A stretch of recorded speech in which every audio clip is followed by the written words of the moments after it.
یہاں تشریف لائے۔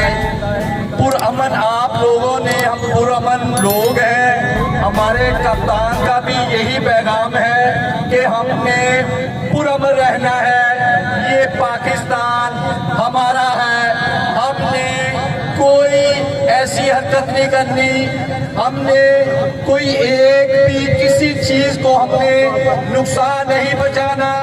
اس کے ساتھ ہی آج جو واقعہ پیش آیا ہے نہ صرف پاکستان کے بلکہ امت مسلمہ کے لیڈر جناب عمران خان صاحب پر جو قاتلانہ حملہ ہوا ہے، ہم سب اس کی پرزور مذمت کرتے ہیں اور سب کو یہ پیغام دیتے ہیں، پوری پاکستان کی قوم کو آپ نے پرامن رہنا ہے۔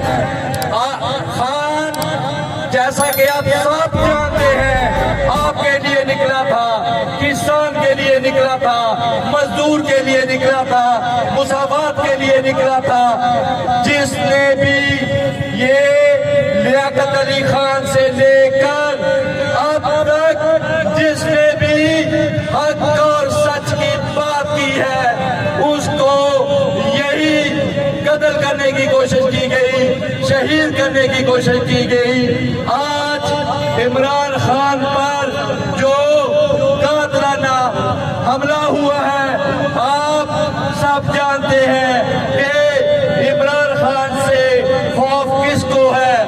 میری اسی وقت اسی مجمع میں یہ اپیل ہے کہ سب سے پہلے جو رانا ثناء اللہ ہے اس کو گرفتار کیا جائے۔ مسلم لیگ نون کے جتنے بھی عہدیداران ہیں ان کو فوراً گرفتار کیا جائے، اس کے پیچھے یہی لوگ ہیں۔ آج جس شخص نے ہمارے پیارے نبی حضرت محمد مصطفیٰ صلی اللہ علیہ وآلہ وسلم کی پوری دنیا میں بات کی، آج اس کو رستے سے ہٹانے کی کوشش کی گئی، ایک سچ کی آواز کو راستے سے ہٹانے کی کوشش کی گئی، ایک مزدور کی آواز کو راستے سے ہٹانے کی کوشش کی گئی، ایک کسان کی آواز کو راستے سے ہٹانے کی کوشش کی گئی، ایک یوتھ کی آواز کو، نوجوان کی آواز کو۔ میری سب سے پہلے تمام دوستوں سے یہ درخواست ہے کہ خان صاحب کے لیے، ان کی زندگی کے لیے سب دعا کریں، اللہ تعالیٰ خان کو صحت دے۔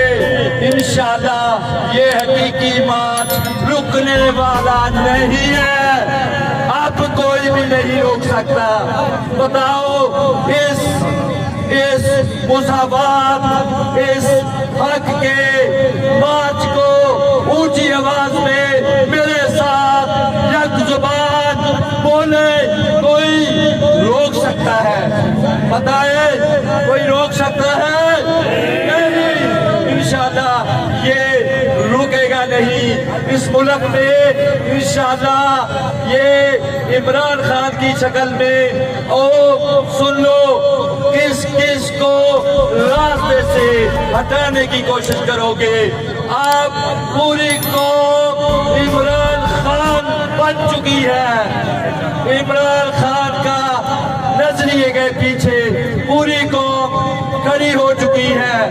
جس نے یہ بڑی حرکت کی ہے، انشاءاللہ ہم کیفر کردار تک اس کو پہنچائیں گے، ہر لیگل قانونی کاروائی ان کے خلاف کریں گے۔